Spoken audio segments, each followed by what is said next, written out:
네, 오늘부터는 아까 말씀드렸던 대로 룻기를 살펴보려고 합니다. 룻기서는요, 많은 목회자들과 또 성도들로부터 사랑받는 성경이죠. 성경 66권 중에서 안 읽은 성경, 설교를 잘 하지 않는 성경이 분명히 있거든요. 구약 선지서 중에. 그런데 룻기서는 굉장히 많이 읽기도 하고 또 설교도 하는 그런 내용입니다. 그래서 룻기 설교를 찾아보면 굉장히 많아요. 저도 오래전부터 이 룻기서를 연구하고 또 설교하고 싶은 마음이 있었습니다. 근데 때가 아니었던지 이렇게 할 수가 없었어요. 그런데 최근에 어, 계속해서 우리가 영혼의 성장과 또 성숙, 이 설교를 우리가 하고 있지 않습니까? 말씀을 나누고 있잖아요. 어떤 육에 관련된 부분, 또 영혼으로 주님을 찾는 이런 부분들에 대해서 우리가 살펴보고 있는데 이런 설교를 하다가 이방 여인으로서 율법을 잘 몰랐을 거 아니에요. 네, 그렇죠? 그런데도 오직 하나님만 바라본 이 룻이 굉장히 크게 다가왔습니다. 그래서 이번에는 룻기를 한번 설교를 해보자 이렇게 하게 된 거고요. 구약 성경에서 비교적 짧은 성경 이야기는 하지만 율법적인 신앙이 아닌 영혼으로 주님을 바라본 이 룻을 우리가 마음에 담았으면 좋겠습니다. 그래서 우리도 룻과 같이 룻이 굉장히 나중에 그 이스라엘 백성들에게 그 인애와 어떤 그런 삶의 모습들이 굉장히 퍼졌다라는 내용들이 나오거든요. 굉장히 선한 영향력을 끼친 사람이 룻이 되어졌고, 심지어 우리가 잘 알고 있듯이 이제 누굽니까? 다윗의 조상이 되어지죠. 그만큼 영향력 있는 사람이 되어졌는데 우리도 그런 은혜를 함께 받아봤으면 좋겠다라는 생각이 봅니다. 그리고 또 새해를 또 시작을 했고요. 그죠?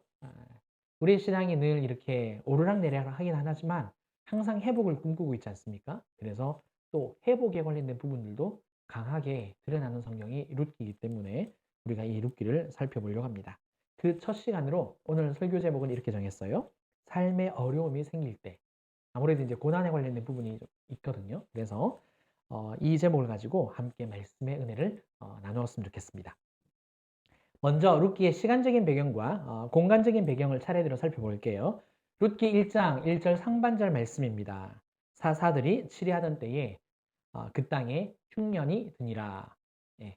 자, 룻기의 시간적인 배경은 뭐라고 나와 있습니까? 사사들이 치리하던 때라고 나옵니다. 자, 이것은요, 두 가지로 해석이 가능을 하거든요. 자, 설명을 해볼게요. 첫 번째는요, 부정적인 해석입니다. 이스라엘의 왕이 없으므로 자기의 소견에 옳은 대로 행하였더라. 이게 사사기에 두 번이 나오고요. 그리고 사사기 맨 마지막에도 이 말씀이 나와 있습니다.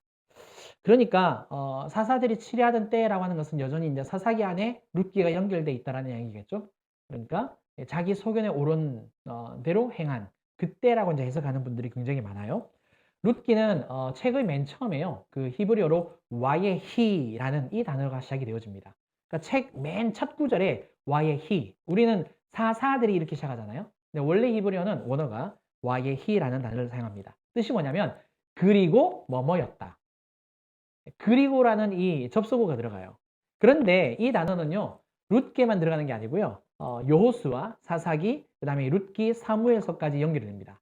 그러니까 여호수아를 시작하고 난 다음에 그 사사기가 시작이 될 때 그리고라고 시작이 되고, 룻기도 시작할 때 그리고라고 시작이 되고, 룻기가 끝나자마자 사무엘서도 그리고라고 시작이 됩니다.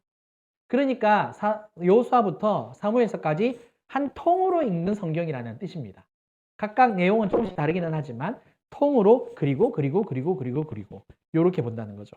그렇기 때문에 룻기의 시작적인 이 시간적인 배경을 많은 사람들이 사사기와 연결되다 보니까 사사들이 치리하던 자기 소견에 옳은 대로 행하였던 어둠의 시대였다라고 이제 해석을 하는 분들이 있어요. 두 번째는요, 긍정적인 해석입니다. 회복이 시작하는 시대. 회복이 시작이 되는 시대. 먼저 사사들이 치리했다라는 말을 한 번 더 묵상을 해보셨으면 좋겠습니다. 사사들이 치리한다. 사사기를 보시면 사사들이 치리하는 사사가 13명 나오거든요.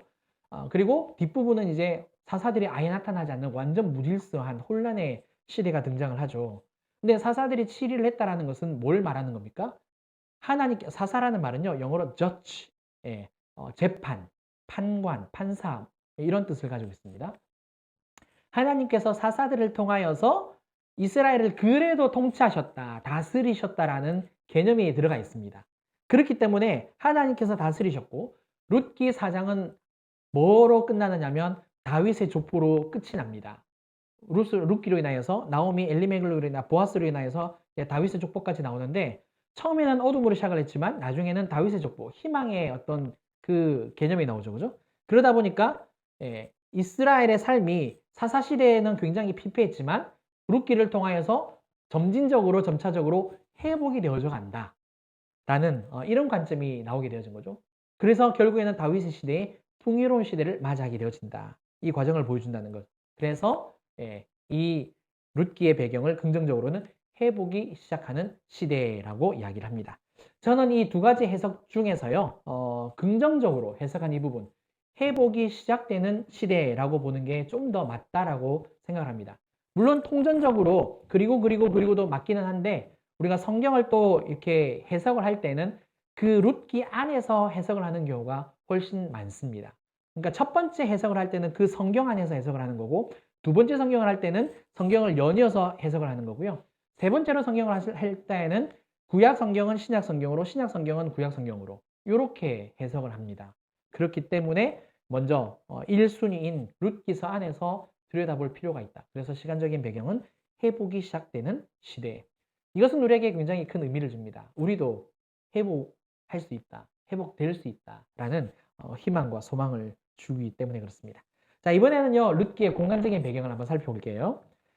공간적인 배경. 하나님께서 복을 내려주시기로 한 땅이 가나안 땅이죠. 그죠? 그런데 이 땅에 뭐가 들었습니까? 아까 말씀해 보니까 흉년이 들었다라고 이야기하고 있습니다. 자, 흉년은요, 뜻이 뭐냐? 텅 비었다.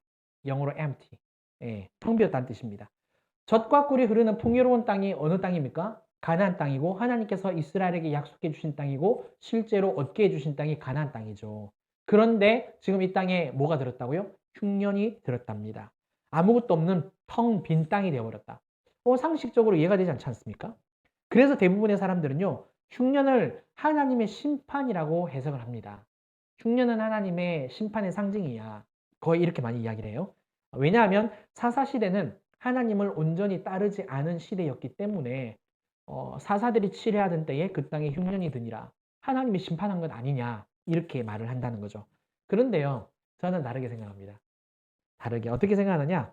흉년이 하나님의 심판을 상징하는 건 맞습니다. 성경에서 그렇게 이야기를 하고 있으니까. 하지만 사사기를 좀 더 유심히 읽어보면요. 이스라엘 백성들이 여호와의 목전에서 악을 행하였다라는 구절들이 항상 나오거든요.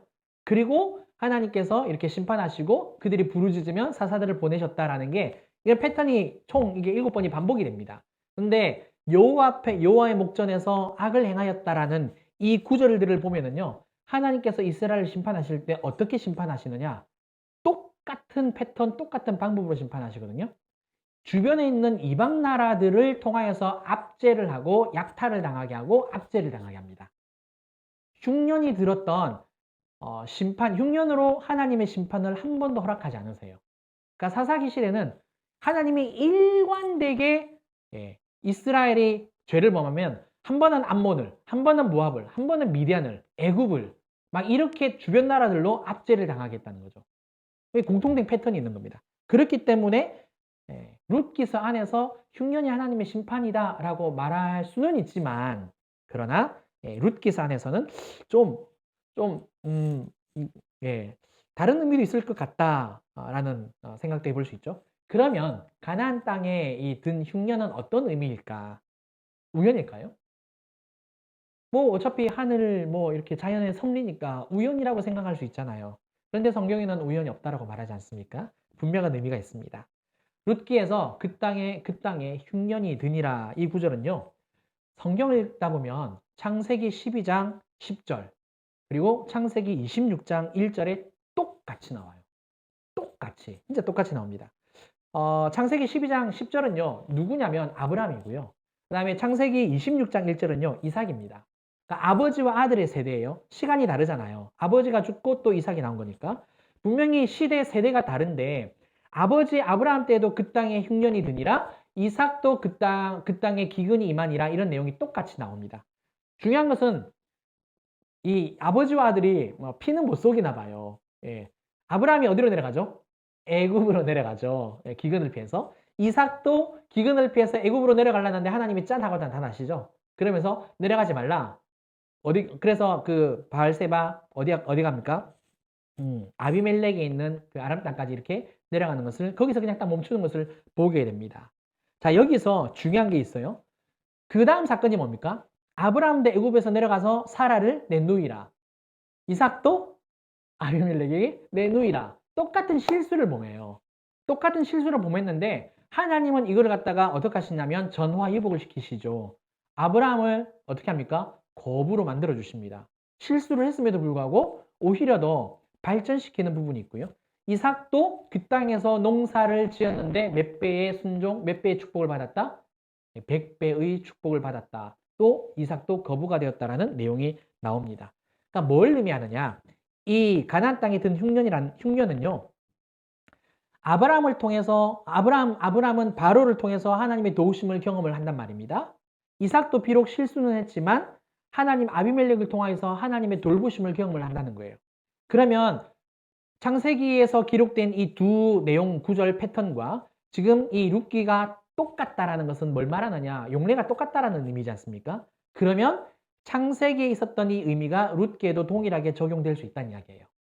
그렇기 때문에 룻기 처음 시작을 하면서 가나안 이 땅에 흉년이 드니라 이 말은 뭐냐? 어떤 계기로 말미암아 아브라함처럼 이삭처럼 회복이 일어날 것이다라는 것을 암시하고 있는 배경입니다. 그래서 하나님께서 회복을 어떻게 허락해 주시겠구나. 어떤 사건을 통해서 하나님께서 어떻게 일하시는지를 보여주시겠구나. 이것을 가르쳐 준다는 거죠. 그러니까 하나님의 계획이 담겨 있는 단어가 바로 룻기서에서는 흉년이라는 말입니다. 사랑하는 성도 여러분, 우리는 인생을 살아가면서 참 많은 문제를 만납니다. 그렇죠. 자녀의 문제, 또 건강의 문제, 경제적인 문제, 관계 문제 등등 굉장히 많잖아요. 그 사람에 맞게. 그런데 이런 문제들을 우리가 만나게 되면 대부분 어떻게 반응을 하죠? 100이면 100, 부정적으로 반응을 하죠. 그죠? 목회자인 저도 솔직하게 정직하게 부정적으로 반응을 합니다. 힘들다, 죽겠다, 다 이런 말 하지 않습니까? 진짜 저도 그래요. 어떨 때는요, 정말 생각 없이 본능적으로, 힘들어. 힘들어. 죽겠다. 목사도 이런 말 합니다. 죄송해요. 이런 말을 해요. 자, 왜 그럴까요? 이유는 간단합니다. 우리가요, 하나님처럼 완벽하지도 않을 뿐더러, 그 다음에 앞을 내다볼 수 없는 연약한 존재이기 때문에 그렇습니다. 저는 이런 반응이 나쁘다라고 말하지 않습니다. 물론 제가 한다고 해서 나쁘지 않다 이런 의미가 아니에요. 왜 그러느냐? 사람이라는 존재는 사람뿐만 아닙니다. 이 세상을 살아가고 있는 모든 피조물은요, 충격을 받으면 반응을 합니다. 그렇지 않습니까? 모든 피조물은 충격을 받으면 반응을 해요. 심지어 공기도 우리가 후 하면 보이지는 않지만 이게 바람으로 바뀌잖아요. 공기의 이동이 일어나지 않습니까? 그러니까 이렇게 말씀을 드릴 수 있고요. 다만 룻기서의 이제 시간적 공간적 배경을 우리가 살펴봤는데 삶의 어려움이 찾아왔을 때 이 시간적인 배경과 공간적인 배경을 제가 이렇게 용례를 통하여서 이렇게 논리적으로 설명을 해드린 이유가 있습니다. 그게 뭐냐? 비록 우리가 사람이라서 어떤 충격이 오면 어떤 그 어려운 문제가 찾아오면 부정적으로 반응하는 게 당연한 것은 맞는데 그래도 룻기서의 이 시간적인 배경, 공간적인 배경을 통해서 또 다른 생각을 가질 수도 있구나. 열린 생각을 가질 수 있구나. 생각을 좀 열어볼 수 있구나. 라는 것을 말씀드리고 싶어서 그렇습니다. 다시 말해서 나쁜 일이 좋지 않은 일이 나에게 찾아온다. 그러면 그냥 좋지 않은 일이 생겼다고 해서 에이 이게 아니라 물론 그럴 수 있죠. 근데 바로 돌아서서 이런 일들을 통해서 하나님이 나에게 어떤 계획하신 게 있구나. 왜? 흉년이란 단어가 텅빔이란 단어이지만 창세기를 통하여서 우리가 알게 된 것은 앞으로 뭔가 이렇게 계기가 되어서 좋은 일이 일어날 것이다라는 것을 보여주고 있다는 거죠. 룻기도 마찬가지라는 거고 우리의 삶에 있어서도 크고 작은 그런 좋지 않은 일이 찾아올 때 그냥 부정적으로 반응을 하고 막 이렇게 화내기만 하는 것이 아니라 오히려 생각을 바꾸고 관점을 바꿔서 더 열린 생각으로 더 이렇게 수용할 수 있는 포용력이 넓어지는 저와 여러분들 되시기를 주님의 이름으로 축원합니다. 그 다음에요, 이제 시간적인 배경과 공간적인 배경을 소개한 룻기는요, 이제 한 가족을 소개합니다.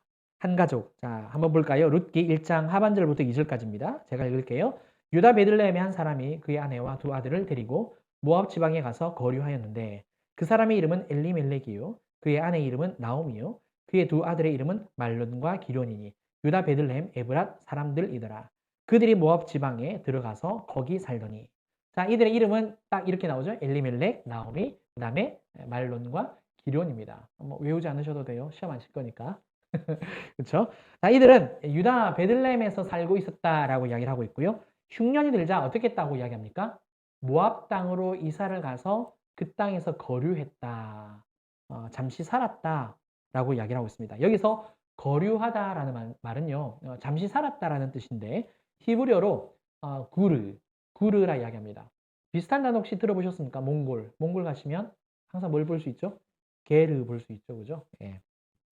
자, 이 잠시 거주하다, 예, 구르라 그러는데 거류하다. 이 단어는요, 독특한 개념을 가지고 있습니다. 어떤 개념과 특징을 가지고 있는데요. 그게 뭐냐면, 특별한 보호하심, 어떤 돌봄이 필요한 사람들에게 이 단어를 보통 많이 사용합니다. 성경에서. 이 단어, 그러니까 어떤 특별한 보호가 필요한, 돌봄이 필요한 사람들한테 이 단어를 쓴다는 거예요. 이런 개념이 생긴 이유, 그 사람들에게 쓰는 이유가 있습니다. 두 가지가 있는데요. 첫 번째는 이 단어가 아브라함과 이삭과 그 다음에 야곱에게 쓰여졌다는 겁니다. 다른 사람들에게는 잘 안 쓰여지는데 이 사람들에게만 주로 사용이 됩니다. 그러니까 아브라함과 이삭과 야곱은요, 가나안 땅에서 사실 그 땅을 약속으로 받은 사람들이지만 거기에 삶의 터전이 있습니까? 그 다음에 가나안에는 그 땅에 족속들이 살았잖아요. 자, 우리끼리 한번 이런 이야기를 해보죠. 서로 싸우면 누가 이긴다? 아브라함에게 어떤 무기가 있었습니까? 이삭은? 야곱은? 물론 아브라함은 집에서 길리온 318명의 용사들이 있었기는 했지만 처음에 갔었을 때는 그 땅에 외부인이었고 이방인이었습니다. 그러니까 자기네 땅에 이방인이 찾아오면 우리 땅에 뭔가를 가져가겠다라는 생각에 적대적으로 이렇게 대하겠죠. 그러니까 싸우면 져요. 그러니까 그 가족이 하나님께서 갈대 우르에서 부르셨는데 하란 땅으로 갔다가 이렇게 내려와서 가나안 땅으로 들어왔는데 그 땅에서 만약에 다른 족속들과 싸우게 되어지면 그 자격에 몰살하게 되어지는 거죠. 그러면 하나님께서 아브라함을 통하여 구원의 계획이 틀어진다는 겁니다. 그렇기 때문에 하나님의 보호하심과 돌봄이 없으면 도저히 살아갈 수 없는 사람이 아브라함이었고요. 이삭이었고 야곱이었던 거죠. 그래서 이들이 가나안 땅에 거류하였더라. 애굽에 거류하였더라. 예, 그렇게 계속해서 말씀이 등장을 하고 있습니다. 두 번째는요. 레위기 19장에 이 말씀이 나옵니다. 19장을 보시면 굉장히 많은 율법들이 나오는데 지켜야 할 내용들이 나오는데 그중에서 고아와 과부를 설명할 때 이 단어를 써요. 그래서 고아와 과부가 어떤 사람입니까? 사회의 약자죠. 누군가가 도와주지 않으면 하나님이 절대적으로 도와주시지 않으면 살아갈 수 없는 사람이 고아와 과부지 않습니까? 근데 이 사람들이 거류할 때 자, 고아와 과부를 도와주지 않으면 이 사람들은 어떻게 할까요? 집이 없잖아요. 집이 있어도 힘이 없잖아요. 그다음에 논이나 밭이 자기가 할 수 있는 게 아무도 없잖아요. 왜? 이때 당시는 남자 중심 사였기 때문에 남자가 없으면 모든 사람이 무시하는 예, 어떻게 대를 이을 수 없는 그런 환경이었단 말입니다. 그렇기 때문에 떠돌아다닐 수밖에 없는 거고요. 남들이 남겨놓은 그 가수원의 과실들을 그냥 따서 먹으면 절대 안 돼요. 그건 도적질이 되거든요. 성경에서 땅에 떨어진 것만 주워 먹을 수 있었고요. 그 다음에 논밭에서 이제 떨어진 곡식, 그 다음에 밭 기퉁이 몇 쪽, 이쪽에만 먹을 수 있었어요. 성경에 그렇게 기록되어 있습니다. 하나님께서 그들을 위한 배려였죠. 그러니까 하나님이 도와주시지 않으면 절대 살 수 없는 사람들, 고아와 과부. 근데 이들에게 이 단어를 항상 사용한다는 거. 따라서요, 엘리멜렉과 나오미, 그리고 말론과 기론, 이 네 명은요, 하나님의 보호하심과 돌보심이 없으면 살아갈 수 없는 사람들이다라고 이 거류하다라는 단어를 통해서 보여주고 있는 겁니다. 네. 자, 이 부분은요, 우리에게 굉장히 큰 위로를 줍니다. 왜 그런지 아십니까? 왜냐하면 우리의 본향은 어디죠? 자, 우리가 가는 곳은 어디입니까? 천국이죠, 그죠? 예수 그리스도를 믿기 때문에 갈 곳이 본향입니다. 천국이에요. 그러면 이 땅에서 살아가는 인생은 뭐 길면 70, 80, 뭐 90, 100까지 살기는 하지만 이 땅은 어떤 곳이다? 나그네로 살아가는 땅이죠, 그죠? 잠시 여행에 온 거지 않습니까? 그런데 우리가 살아가는 이 세상은 어떤 곳입니까? 내가 상대방을 이겨야 됩니다. 치킨 게임 해야 돼요. 예. 내가 상대방을 이기지 않으면 내가 지는 그런 세상입니다. 약육강식입니다. 하지만 하나님은 우리를 보실 때 약육강식으로 보지 않으세요. 항상 우리를 어떻게 대하시느냐? 나의 돌봄이, 나의 보호가 필요한 너이지 않느냐? 내가 너를 사랑한다. 내가 너를 아끼고 있지 않느냐? 내가 너를 항상 지켜주고 보호하고 사랑해주고 있단다라고 이렇게 대해준다는 거죠. 그러니 우리가 감사하지 없는 거죠. 늘 감사하시기 바랍니다. 알으셨죠? 네, 그래요. 자, 여기서 우리가 궁금한 게 있어요. 그게 뭐냐? 왜 이 가족은요, 하필 모압 땅으로 갔을까? 뭐 상식적으로 생각하면 뭐 가나안 땅에 기근이 들었으니까 뭐 딴 나라 가야겠지. 그러면 이런 생각도 할 수 있잖아요. 모압 땅도 그러면은 가나안 땅이랑 붙어 있거든요. 바로 옆에 있단 말입니다. 뭐 이스라엘이라는 나라가 억수로 큰 이집트처럼 큰 나라도 아니고 뭐 러시아처럼 막 엄청난 나라도 아닌데 그럼 모압 땅에는 흉년이 없었을까? 이런 질문도 할 수 있잖아요. 예. 근데 아무튼 왜 모압 땅으로 이사를 갔느냐 그거예요. 자, 이렇게 생각할 수 있는 이유가 있습니다. 부정적으로 질문을 던질 수 있는 이유가 뭐 그러냐면 성경에서 말하는 모압은요, 그다지 좋은 내용으로 말을 하잖아요. 제가 몇 가지를 이야기해 볼게요. 모압 민족이 어떻게 생겼는지 기억나시죠? 그쵸? 롯의 큰 딸이 소돔과 고모라가 멸망을 하고 난 다음에 그죠? 롯이 산으로 피하잖아요. 두 딸들과 함께. 그쵸? 롯의 아내는 소금 기둥이 되고요. 그래서 우리가 이제 우리 가족밖에 안 남았으니까 씨를 어떻게 대를 이어야 되는데 할 수가 없으니까 이 큰 딸과 작은 딸이 사바사바 하잖아요. 그래가지고 아버지와 동침하자. 아버지에게 술을 먹이고 동침해서 낳은 아들이 첫째가 모압이고 둘째가 암몬이죠. 그래서 지금 여기 있는 모압 후손이 다 참 그렇습니다. 예, 이 후손이에요. 모압의 후손이고요. 두 번째는요, 민수기를 보시면은요, 모압 왕 발락이 나와요. 발락이 나오는데 이 사람이 거짓 선지자 발람을 불러다가 어떡하죠? 이스라엘을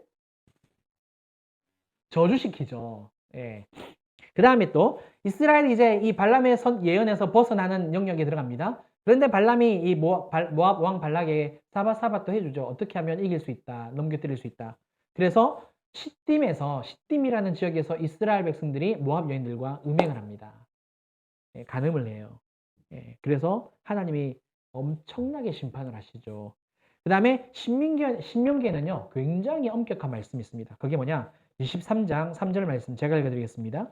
암몬 사람과 모압 사람은 여호와의 총회에 들어오지 못하리니 그들에게 속한 자는 10대뿐 아니라 영원히 여호와의 총회에 들어오지 못하리라. 이렇게 말씀되어 있습니다. 자, 여호와의 총회에 들어오지 못한다. 이게 무슨 말이냐면 이스라엘은 절기를 지키면서 예배를 하는 민족입니다. 뭐 유월절, 초막절, 뭐 나팔절, 뭐 대속죄일, 뭐 이런 절기를 지키면서 예배를 한단 말이에요. 큰 성회로 모여서. 그런데 거기에 절대 참석할 수 없다는 거예요. 친분이 있는 사람도. 우리는 친분이 있으면 그냥 야, 한번 와봐 이러잖아요. 지역 축제, 그 나라 축제 부르잖아요. 근데 절대 참석할 수 없고 함께 기뻐할 수도 없고 음식을 나눠 먹을 수도 없다라고 그냥 딱 못 박았다는 거죠. 자, 그러면 궁금한 게 있죠. 엘리멜렉과 나오미는 이 내용을 몰랐을까요? 가나안 땅에서 지금 사사기를 지나서 여기까지 왔으면 엘리멜렉이라는 이름이요, 하나님의 나의 왕이시다. 왕은 나의 하나님, 그런 뜻이거든요. 신앙이 있는 집안이란 말입니다. 베들레헴이라는 그 지명의 이름은 떡의 집, 늘 떡이 이렇게 음식이 있는 집, 그런 의미를 가지고 있거든요. 그러니까 분명히 신앙생활을 했단 말이에요. 분명히 알았을 거예요. 그러면 안 가는 것이 맞잖아요. 그런데도 불구하고 갔다는 거죠. 왜 갔을까? 아쉽게도 룻기는 설명을 안 해줍니다. 그 이유에 대해서 그냥 하나님이 침묵을 해버리십니다. 다만 추측할 수 있는 이유가 한 가지 있습니다. 그 단서가 하나 있어요. 그게 뭐냐면 흉년이라는 단어하고 거류하다라는 단어.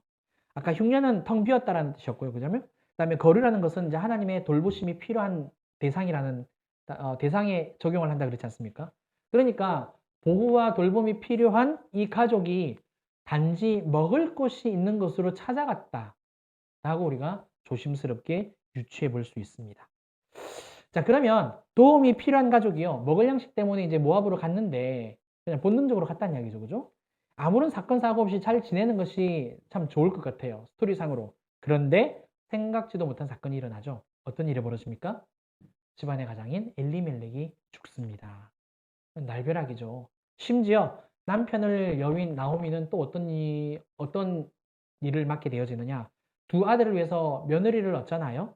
그렇죠? 그런데 오르바와 이제 룻을 얻게 되어지는데 10년 동안 모압 땅에서 잘 살다가 예, 두 아들까지 죽어버리는 정말 비극이 일어납니다. 자, 성경에 나오는 내용뿐만 아니라 우리 주변에도 이런 상황이 벌어지면 우리는 보통 어떻게 할까요? 누군가가 정말 말할 수 없는 어떤 그런 참담한 비극, 현실.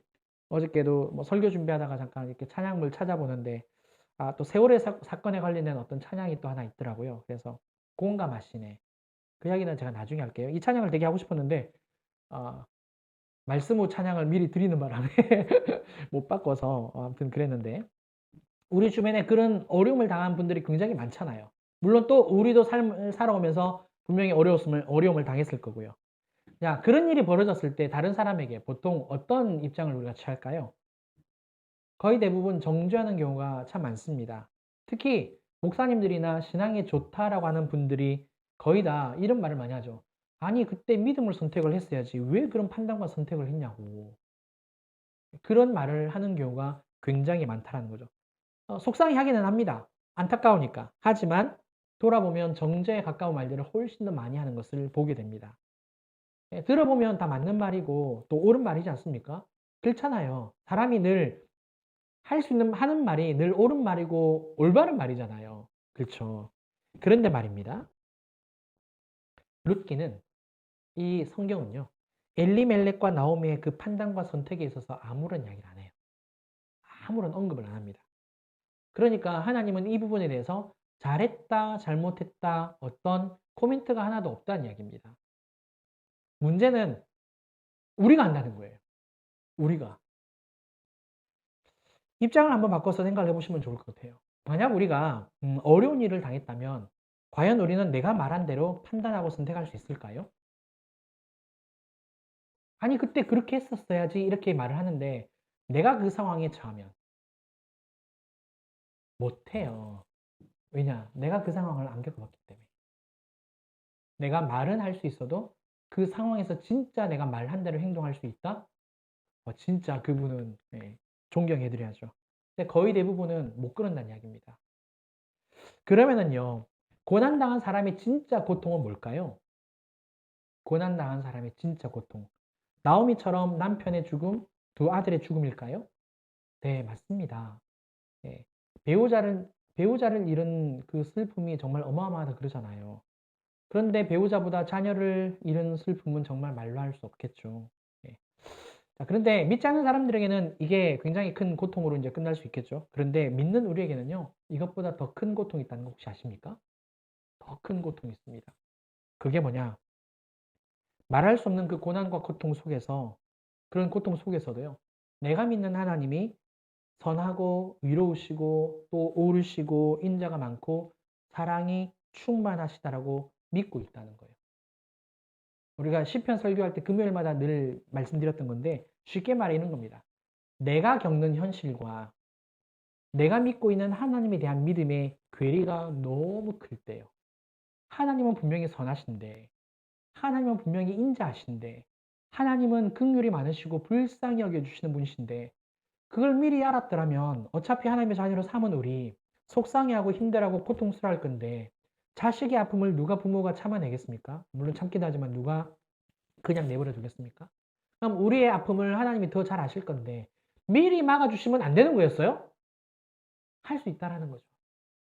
그만큼 고통이 크고 마음이 찢어진다라는 거죠. 그런데 사랑하는 성도 여러분, 엘리멜렉과 나오미의 판단과 선택에 하나님은 아무 말씀을 안 하신다고 말씀을 드렸잖아요. 그렇다고 엘리멜렉과 나오미의 판단과 선택이 잘했다라고 저도 말할 수는 없습니다. 왜냐하면 하나님이 침묵하셨으니까. 근데 이 두 번째 대지를 제가 정리를 하면서 드리고 싶은 말씀이 있어요. 어떤 상황에서든지 간에 내가 그 상황의 주인공이 아니기 때문에 단정 짓지는 말자. 정죄하지는 말자. 성급한 판단, 섣부른 판단으로 미리 그냥 이야기를 하지 말자. 그리고 한 걸음 더 나아가서요. 상대방의 어려움과 아픔에 공감해주는 저와 여러분들 되었으면 좋겠습니다. 공감해주는.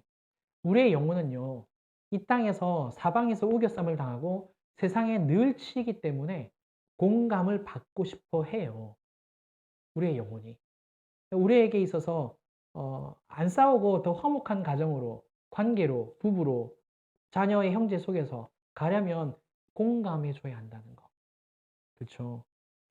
자, 히브리서 4장 15절 말씀인데요. 우리 함께 이 말씀을 함께 읽어보셨으면 좋겠습니다. 시작!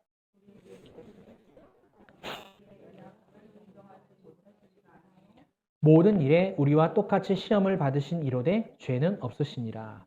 예수님은 죄가 없으신 분이신데 우리를 위해서 이 땅에서 십자가에 달려 죽으셨습니다. 우리의 연약함을 동정하고 공감하신다는 거죠. 그렇죠.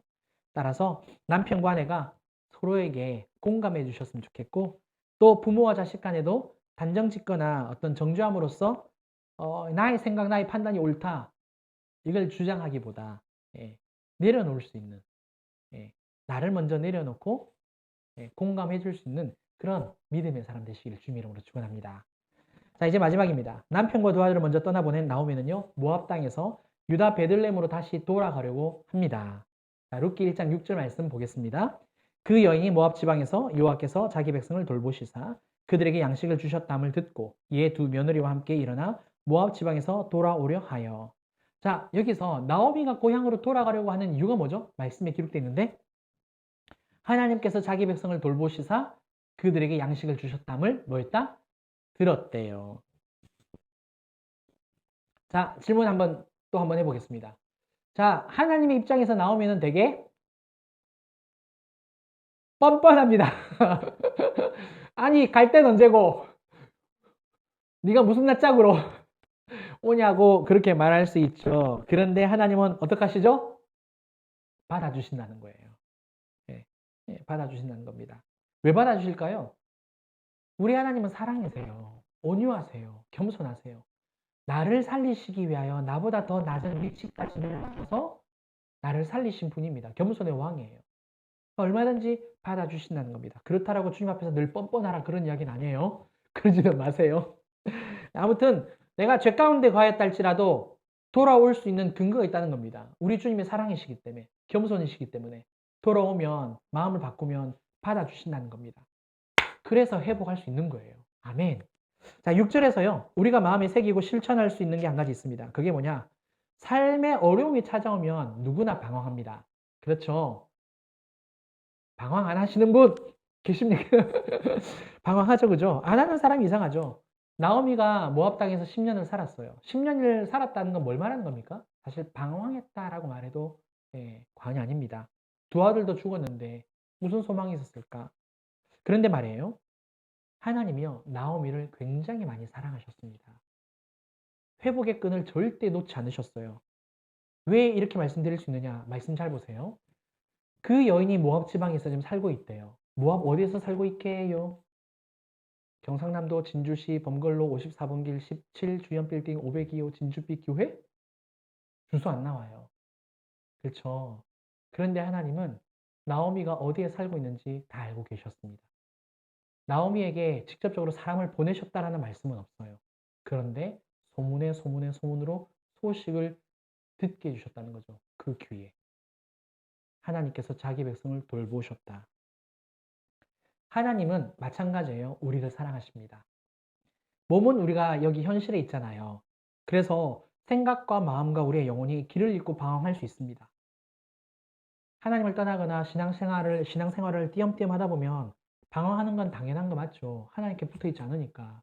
그렇죠. 하나님은요, 그럼에도 불구하고 갈 길을 몰라 방황하는 우리의 영혼을 다 알고 계시고 여전히 지켜보고 계시고 어디에서 있는지도 알고 있다는 겁니다.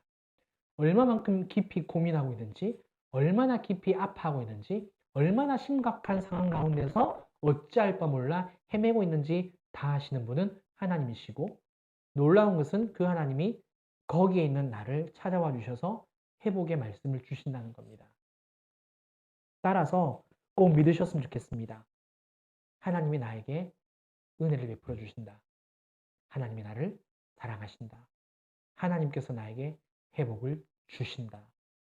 그리고 그 소식이 그 믿음이 생기게 되어지면 나오미가 어떡합니까? 네, 모압 땅에서 일어나죠. 그리고 돌아가죠. 네, 하나님께로 돌아가시는 저와 여러분들 되셨으면 좋겠습니다. 왜? 하나님이 가장 기뻐하시니까. 꼭 그 삶을 살아내는 저와 여러분들 되시길 바랍니다. 말씀을 맺겠습니다. 삶에 어려움이 없는 사람 아무도 없습니다. 누구나 말할 수 없는 고난, 고통이, 어려움이 분명히 있어요. 집에서도 있을 수 있고 개인적으로도 회사에서도 어디에서든지 다 있습니다. 그런데 오늘 세 가지 말씀드렸습니다. 첫 번째는요. 그런 어려움이 생길 때 그런 고난, 어떤 그런 흉년을 하나님의 역사의 계획이라고 바꿔서 생각해봐라. 예, 그냥 부정적으로 반응만 하지 말고 한번 생각을 바꿔봐라 말씀을 드렸고요. 두 번째는 섣부른 판단으로 단정이나 정죄할 것이 아니라 공감해 줄 수 있는 사람 되게 달라고. 나에게도 그런 어려움이 찾아오지만 내 주변에 있는 사람에게도 그런 상황이 늘 찾아오잖아요. 정죄하지 마시고 공감해 주셨으면 좋겠고, 마지막으로 나를 이제는 나를 얼마든지 받아주시는 그 겸손하신 주님, 나를 사랑하는 그 주님으로 인하여서 방황을 이제는 이겨내는 저와 여러분이 되었으면 좋겠습니다. 아멘. 네, 우리 함께 찬양하고 기도할 텐데요. 내 삶은 주의 것, 우리 찬양 드리겠습니다.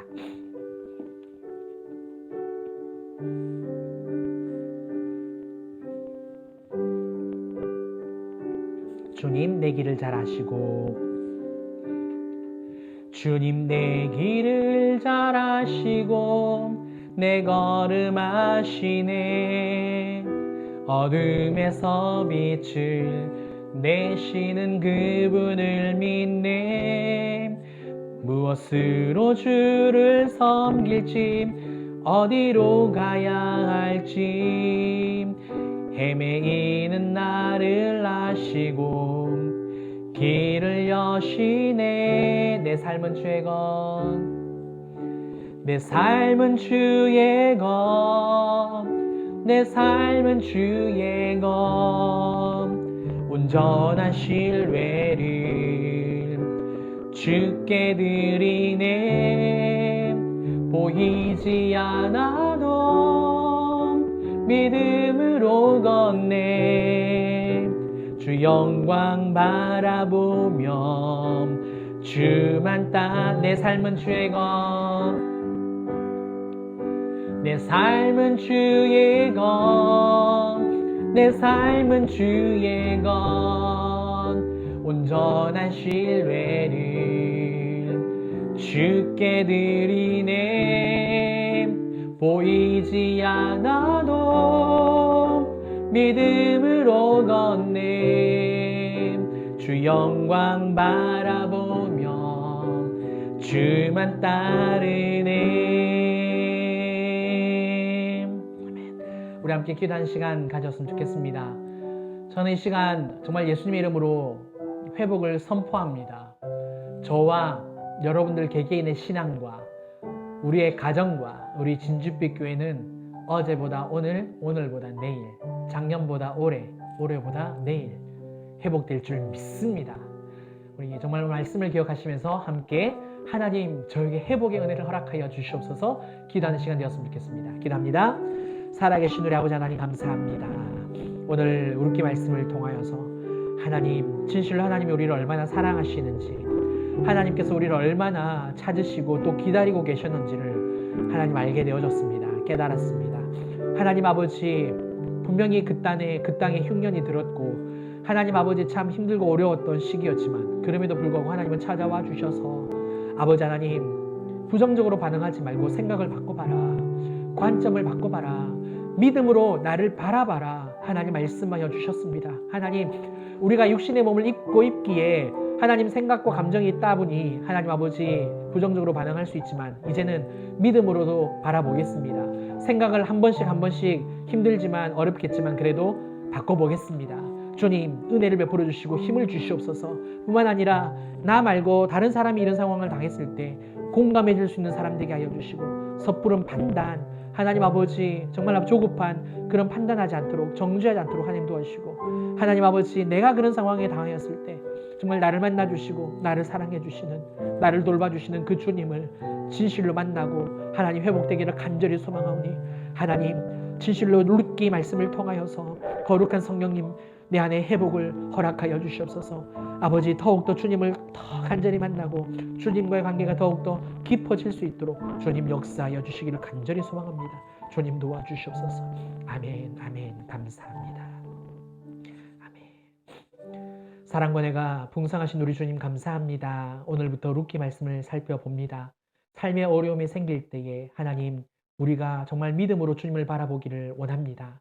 또 내 주변에 그런 일이 생겼을 때 하나님, 그렇게 했어야지라고 내 옳음을 내세울 것이 아니라 공감해 줄 수 있는 지혜로운 사람 되게 하여 주시고, 내가 어려움을 당했을 때 나를 만나 주시고 나에게 회복을 허락하여 주시는 그 사랑의 하나님, 그 겸손의 하나님을 체험하고 경험하여서 진실로 회복의 은혜를 맛볼 수 있도록 주님 역사하여 주시옵소서.